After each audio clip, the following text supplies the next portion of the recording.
ಸಹವಾಸ, ಸಜ್ಜನರ ಸಹವಾಸ ಹೆಜ್ಜೇನು ಸವಿದಂತೆ ಅಂತ ಹೇಳ್ತಾರಲ್ಲ, ಹಾಗೆ ಹೆಜ್ಜೇನು ಸವಿದಂತೆ ಆ ಜೇನುತುಪ್ಪದ ಸವಿಯನ್ನು ನನಗೂ ಕೂಡ ಅವರು ಉಣಬಡಿಸ್ತಾ ಇದ್ದಾರೆ.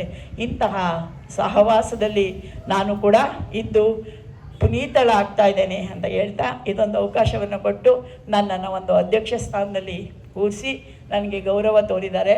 ಆ ಮಾದಪ್ಪನ ಆಶೀರ್ವಾದ ಆ ಫ್ಯಾಮಿಲಿ ಮೇಲೆ, ಕುಟುಂಬದವರೆಲ್ಲರ ಮೇಲೆ ಇರಲಿ ಅಂತ ನಾನು ಸದಾಕಾಲ ಮಹದೇಶ್ವರನಲ್ಲಿ ಬೇಡ್ತಾ, ನನಗೆ ಅವಕಾಶ ಕೊಟ್ಟಂತಹ ನಿಮಗೆ ಮತ್ತು ನಿಮ್ಮ ಆಯೋಜನೆ ಮಾಡಿರ್ತಕ್ಕಂತಹ ಸಂತೋಷ್ ಅವ್ರಿಗೆ ಮತ್ತು ನೀವೆಲ್ಲ ವಿದ್ಯಾರ್ಥಿಗಳು, ಭಾರತದ ಭವಿಷ್ಯತ್ತಿನ ರೂವಾರಿಗಳು, ನೀವು ಒಳ್ಳೆಯ ಸತ್ಪ್ರಜೆಯಾಗಿ ಒಳ್ಳೆಯ ತನವನ್ನು ಮೈಗೂಡಿಸ್ಕೊಳ್ಳಿ. ನೀವು ಒಂದು ಮಾವಿನ ಹಣ್ಣು, ಮಾವಿನ ಮರ ತನಗೋಸ್ಕರ ಏನಾದ್ರು ಹಣ್ಣು ತಿನ್ನುತ್ತಾ? ಇಲ್ಲ. ಒಂದು ತೆಂಗಿನ ಮರ ತನಗೋಸ್ಕರ ತಿನ್ನೋದು ಯಾವ್ದಾದ್ರು ಎಳ್ನೀರು ಕುಡ್ಕೊಳುತ್ತಾ? ಅದು ಇಲ್ಲ. ಒಂದು ಹಸು ಹಾಲನ್ನು ಬೇಕಾದಷ್ಟು ಕೊಡುತ್ತೆ ನಮಗೆ, ಹುಲ್ಲು ಸೊಪ್ಪು ತಿಂದು ನಮ್ಗೆ ಹಾಲು ಕೊಡುತ್ತೆ. ಆ ಹಸು ಯಾವತ್ತೂ ಹಾಲು ಕುಡ್ದಿಲ್ಲ ಅಲ್ವಾ? ನಮಗೋಸ್ಕರ ಅಮೃತವನ್ನೇ ಕೊಡ್ತಾ ಇದೆ. ಅಂತಹ ತಮಗೋಸ್ಕರ ಬದುಕೋದು, ನನಗೋಸ್ಕರ ಬದುಕೋದು, ನನ್ನ ಸ್ವಾರ್ಥಕ್ಕೋಸ್ಕರ ಬದುಕೋದು ಹೆಚ್ಚುಗಾರಿಕೆ ಅಲ್ಲ. ಆದರೆ ಪರೋಪಕಾರಕ್ಕಾಗಿ ನಾವು ಬದುಕಬೇಕು, ಬೇರೆಯವ್ರಿಗೋಸ್ಕರವಾಗಿ ಬದುಕಬೇಕು. ಒಂದು ಮಾವಿನ ಮರ ಇತ್ತು, ಆ ಮಾವಿನ ಮರ ಬೇಕಾದಷ್ಟು ಹಣ್ಣುಗಳನ್ನು ತನ್ನಲ್ಲಿ ತುಂಬಿಕೊಂಡು ಓಡಾಡೋರಿಗೆಲ್ಲ ಹಣ್ಣುಗಳನ್ನು ಕೊಡ್ತಾ ಇತ್ತು. ಆಗ ಒಬ್ಬ ವ್ಯಕ್ತಿ ತುಂಬ ಹಸಿವಿನಿಂದ ಹೋದ, ಕಲ್ಲೊಡ್ದ, 2 ಹಣ್ಣು ಬಿತ್ತು, 2 ಹಣ್ಣು ತಿಂದ, ಸಾಲಿಲ್ಲ. ಇನ್ನೊಂದು ಸರಿ ಕಲ್ಲೊಡ್ದ, 2 ಹಣ್ಣು ಬಿತ್ತು, 4 ಹಣ್ಣು. ಹೊಟ್ಟೆ ತುಂಬ ತೃಪ್ತಿ ಆಯಿತು ಅವನಿಗೆ, ಹೊಟ್ಟೆ ತುಂಬಿತು. ಮನುಷ್ಯ ಹೊಟ್ಟೆ ತುಂಬಿದ ತಕ್ಷಣ ಸುಮ್ಮನಿರ್ತೀವ ನಾವು ಸುಮ್ಮನಿರಲ್ಲ, ಫ್ರಿಜ್ಜಲ್ಲಾರು ಇಟ್ಕೊಂಡು ತಿಂತೀವಿ, ಅಥವಾ 3 ತಲೆಮಾರಿಗೆ ಆಗ ಅಷ್ಟಾರು ಸಂಪಾದನೆ ಮಾಡಿ ಇಟ್ಕೋತೀವಿ. ಹಾಗೆಯೇ ಇನ್ನೊಂದು ಕಲ್ಲೊಡ್ದ, ಇನ್ನೂ 4-5 ಹಣ್ಣು ಬಿಡ್ತು, ಅದನ್ನು ಚೀಲಕ್ಕೆ ಹಾಕೊಂಡ. ಆಗ ಅವ್ನು ಕೇಳ್ದ ಮರನ, ಇಷ್ಟೊಂದು ಕಲ್ಲು ಹೊಡೆದು ನಾನು ತಿಂದೆ, ನನ್ನ ಚೀಲಕ್ಕೂ ಕೂಡ ಹಾಕೊಂಡಿದ್ದೆ, ಆದರೂ ಕೂಡ ನಾನು ಕಲ್ಲೊಡ್ದಾಗಲೆಲ್ಲ ನೀ ಹಣ್ಣು ಉದಿಸ್ತಾನೆ ಇದೆಯಲ್ಲಪ್ಪ, ಯಾಕೆ ನಿಂಗೆ ಬೇಜಾರು ಆಗ್ತಾ ಇಲ್ವಾ, ನಾನು ಬೈಕತ್ತಾ ಇಲ್ವಾ ನೀನು ಅಂತ ಕೇಳ್ದ. ಆಗ ಮಾವಿನ ಮರ ಹೇಳುತ್ತೆ, ನಮ್ಮವ್ವ ನನಗೆ ಏನು ಹೇಳ್ಕೊಟ್ಟಿದ್ದಾಳೆ ಗೊತ್ತಾ? ನೀನು ದೊಡ್ಡವನಾಗಿ ಬೆಳೆದಂತೆಲ್ಲ, ನೀನು ಫಲ ಬಿಟ್ಟಂತೆಲ್ಲ ನಿಮಗೆ ಕಲ್ಲುಗಳು ಬೀಳ್ತಾನೇ ಇರ್ತವೆ ಮಕ್ಕಂದ, ಅದನ್ನು ಸಹಿಸ್ಕೋಬೇಕು. ಅವ್ರ ಕಲ್ಲುಗಳನ್ನು ಹೊಡೆದ್ರು ಕೂಡ ನೀನು ಅವ್ರಿಗೆ ಹಣ್ಣುಗಳನ್ನ ಕೊಡಬೇಕು. ಅರ್ಥ ಆಯ್ತಾ? ನಮ್ಮ ಬಗ್ಗೆ ಯಾರೇ ಏನೇ ಮಾತಾಡಿದ್ರು, ಏನೇ ಕೆಟ್ಟದಾಗಿ ಹೇಳಿದ್ರು, ನಾವು ಅವ್ರ ಬಗ್ಗೆ ಕೆಟ್ಟದಾಗಿ ಹೇಳಿ ನಾವು ಸಣ್ಣವ್ರು ಆಗಬಾರ್ದು ಮಕ್ಕಳ. ನಾವು ಹಣ್ಣು ಕೊಡುವಂತಹ ಗುಣವನ್ನು ನಾವು ಬೆಳೆಸ್ಕೋಬೇಕು. ನಾವು ತೆಂಗಿನ ಮರ ಕೊನೆ ಬಿಟ್ಟಾಗ ಏನಾಗುತ್ತೆ? ಆಕಾಶದ ಎತ್ತರಕ್ಕೆ ಹಿಂಗೆ ನಡೆಯುತ್ತಾ? ಇಲ್ಲ. ತೆಂಗಿನ ಮರ ಬೇಕಾದಷ್ಟು ಹಣ್ಣುಗಳನ್ನು, ಎಳನೀರನ್ನ, ನಮಗೆ ಕಾಯಿಗಳನ್ನು ಕೊಡುತ್ತೆ. ಆಗ ಅದು ಏನಾಗುತ್ತೆ? ಭೂಮಿಗೆ ಬಾಗುತ್ತೆ. ನಮಗೆ ಬೀಗುವ ಗುಣ ಖಂಡಿತ ಬೇಡ, ಬಾಗುವ ಗುಣ ಕೊಡಪ್ಪ ಅಂತ ಮಹದೇಶ್ವರನಲ್ಲಿ ಬೇಡ್ಕೋತಾ, ನಿಮಗೂ ಆ ಬಾಗುವ ಗುಣ, ಪ್ರೀತಿಯಿಂದ ಮಾತನಾಡಿಸುವ ಗುಣ, ಪರೋಪಕಾರ ಮಾಡ್ತಕ್ಕಂತಹ ಗುಣವನ್ನು ಕೆಂಗಣ್ಣ ಸ್ವಾಮಿ ಗದಿಗೆ ಮಹದೇಶ್ವರ ನೀಡಲಿ ಅಂತ ಹೇಳ್ತಾ, ವೇದಿಕೆ ಮೇಲೆ ಇರ್ತಕ್ಕಂಥ ಎಲ್ಲ ಶರಣರಿಗೂ ಕೂಡ ನಾನು ಭಕ್ತಿಯಿಂದ ನನ್ನ ಹೃದಯಾಂತರಾಳದಿಂದ ನಾನು ನಮಿಸುತ್ತಾ ನನ್ನ ಮಾತುಗಳಿಗೆ ವಿರಾಮ ಹೇಳ್ತಾ ಇದ್ದೇನೆ. ಜೈ ಹಿಂದ್, ಜೈ ಕರ್ನಾಟಕ ಮಾತೆ ಅಂತ ಹೇಳ್ತಾ ಇದ್ದೀನಿ. ನಮ್ಮ ಮೈಸೂರು ಜಿಲ್ಲೆಗೆ ಹೆಮ್ಮೆಯ ವಿಚಾರವೇನೆಂದರೆ ಶ್ರೀಮತಿ ಮಂಗಳ ಮುದ್ದು ಮಾದಪ್ಪ ಮೇಡಮ್ ಅವರಿಗೆ ಈ ಬಾರಿ ರಾಜ್ಯೋತ್ಸವ ಪ್ರಶಸ್ತಿ ಬಂದಿರುವುದು. ನಮ್ಮ ಮಹಿಳೆಯರಿಗೆ ಆದರ್ಶ ಹಾಗೂ ಶಕ್ತಿಯ ಪ್ರತೀಕವಾಗಿದ್ದಾರೆ. ರಾಜ್ಯೋತ್ಸವ ಪ್ರಶಸ್ತಿಯನ್ನು ಪಡೆದಿರುವ ಇವರಿಗೆ ಎಲ್ಲರ ಪರವಾಗಿ ಅಭಿನಂದನೆಗಳನ್ನು ಸಲ್ಲಿಸುತ್ತೇನೆ.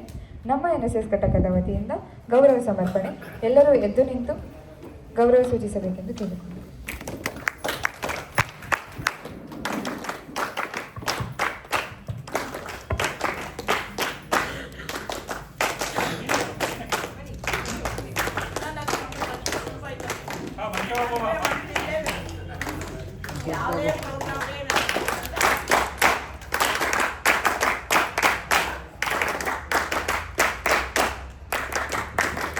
ನಮಸ್ಕಾರ.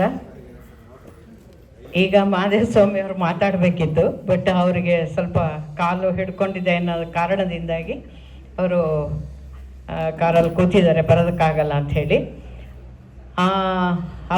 ಅವರು ಕೂಡ ಈ NSS ಕ್ಯಾಂಪ್ಗೆ ಪ್ರತಿ ವರ್ಷ ಅವರು ಸ್ವೀಟು ಮತ್ತು ಖಾರ ಹಂಚ್ತಾ ಇದ್ರು. ಪ್ರತಿ ವರ್ಷ ಅವ್ರ ಸರ್ವಿಸ್ ಇರೋವರೆಗೂ ಮಾಡ್ತಾಯಿದ್ರು.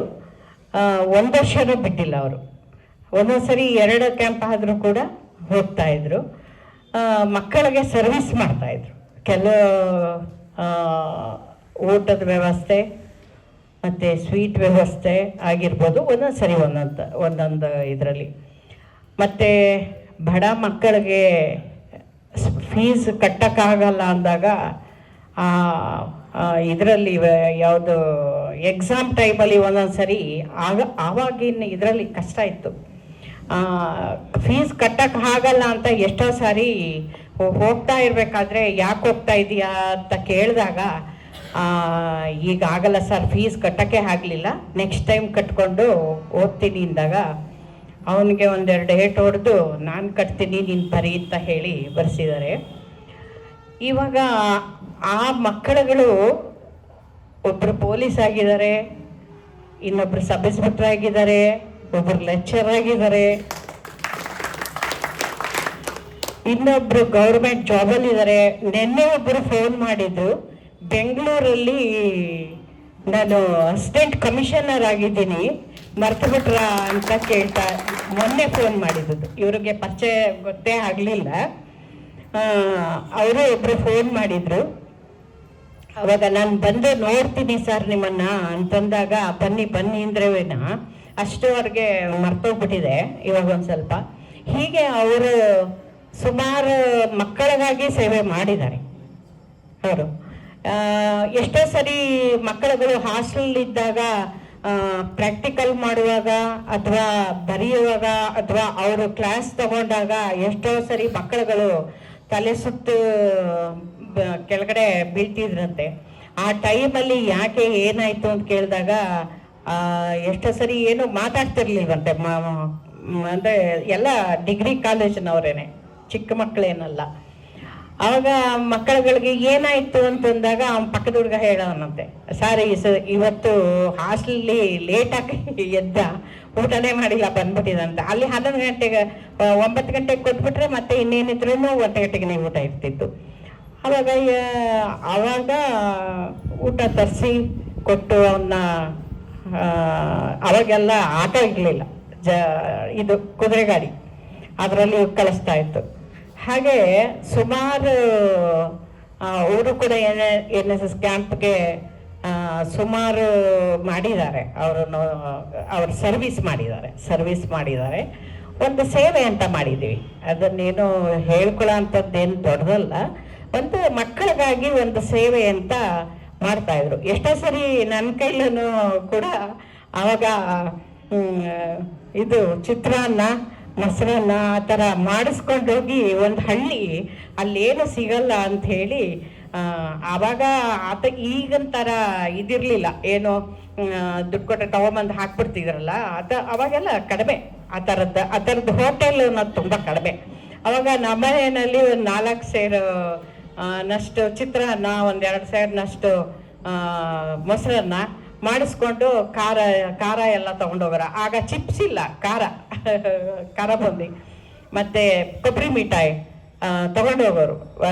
ಒಬ್ಬರು ಕಾರ್ ಬರೋದು, ಅವರ ಫ್ರೆಂಡ್ಸ್ ಎಲ್ಲ ಬಂದು ಹಾಕೊಂಡು ಹೋಗೋರು ಅಂಡೆನಲ್ಲಿ. ಹೀಗೆ ಅವ್ರ ಸರ್ವಿಸು ಕೂಡ ಇತ್ತು. ಇನ್ನೂ ಹೇಳ್ತಿದ್ರು ಏನೋ, ನನಗೆ ಗೊತ್ತಿರೋಷ್ಟು ಇಷ್ಟು ಗೊತ್ತಿದೆ. ಹಾಗಾಗಿ ಸಾರಿ ಕೇಳ್ತೀನಿ, ಅವ್ರು ಕೂತಿದ್ದು ಪಾಪ ಅಲ್ಲಿ ಹೋಗಿರೋದ್ರಿಂದ ನಿಮಗೆಲ್ಲ ನೋವಾಗಿದ್ದರೆ ನಾನು ಸಾರಿ ಕೇಳ್ತಾ ಇದ್ದೀನಿ. ಹಾಗಾಗಿ ನಿಮಗೂ ಸಾರಿ ಕೇಳ್ತಿದ್ದೀನಿ ಸರ್. ಹಾಗಾಗಿ ಥ್ಯಾಂಕ್ ಯು. ಕುಮಾರಸ್ವಾಮಿ ಅವ್ರಿಗೂ ಕೂಡ ಅವ್ರ ಪರವಾಗಿ ನಾನು ವಂದನೆಗಳನ್ನು ಕೇಳ್ತಾ ಇದ್ದೀನಿ. ಮತ್ತು ರೂಪಾ ಅವ್ರಿಗೂ ಕೇಳ್ತಾ ಇದ್ದೀನಿ. ಇಲ್ಲಿರೋಂಥ ಕಮಿಟಿ ಮೆಂಬರ್ಸ್ಗಳಿಗೆಲ್ಲರಿಗೂ ಸಾರಿ ಕೇಳಿ ವಂದನೆಗಳನ್ನ ಕೂಡ ಅರ್ಪಿಸ್ತಿದ್ದೀನಿ. ನಿಮಗೂ ಕೂಡ ವಂದನೆಗಳನ್ನು ಅರ್ಪಿಸ್ತಾ ಇದ್ದೀನಿ. ಮೇಡಮ್, ನೀವು ಅವರ ಅರ್ಧಾಂಗಿ, ಆದ್ರಿಂದ ಅವರ ಮಾತುಗಳನ್ನು ನೀವು ಬೇಕಾದ್ರೆ ಆಡ್ಬೋದು, ನಿಮ್ಮ ಮಾತುಗಳನ್ನು ಅವರು ಬೇಕಾದ್ರೆ ಹಾಡ್ಬೋದು, ಅದರಲ್ಲಿ ತಪ್ಪೇನೂ ಇಲ್ಲ ಮೇಡಮ್. ಧನ್ಯವಾದಗಳು. ಮೇಡಮ್. ಸೋಹಿಗಳಾದ ಶ್ರೀಮತಿ UM ಉಮಾದೇವಿ ಮತ್ತು ಶ್ರೀ KG ಮಾದೇವಸ್ವಾಮಿ ನಿವೃತ್ತ ಪ್ರಾಂಶುಪಾಲರು, ಮೈಸೂರು, ಅವರಿಗೆ ಎಲ್ಲರ ಪರವಾಗಿ ಗೌರವ ಸಮರ್ಪಣೆ.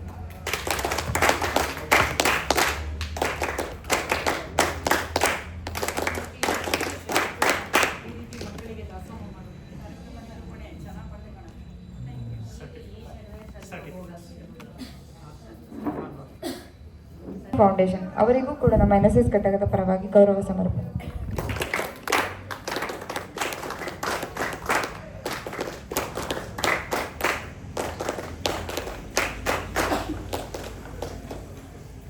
ಫೌಂಡೇಶನ್ ಅವರಿಗೂ ಕೂಡ ನಮ್ಮ NSS ಘಟಕದ ಪರವಾಗಿ ಗೌರವ ಸಮರ್ಪಣೆ.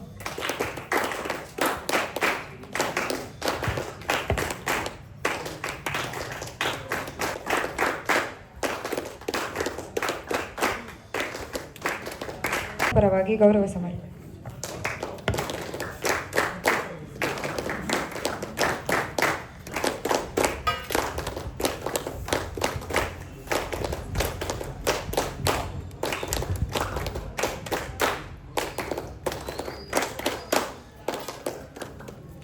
ಮುಖ್ಯೋಪಾಧ್ಯಾಯರು ಸರ್ಕಾರಿ ಕಿರಿಯ ಪ್ರಾಥಮಿಕ ಶಾಲೆ ಕುಟ್ವಾಡಿ ಅವರಿಗೂ ಕೂಡ ಎಲ್ಲರ ಪರವಾಗಿ ಗೌರವ ಸಮರ್ಪಣೆ.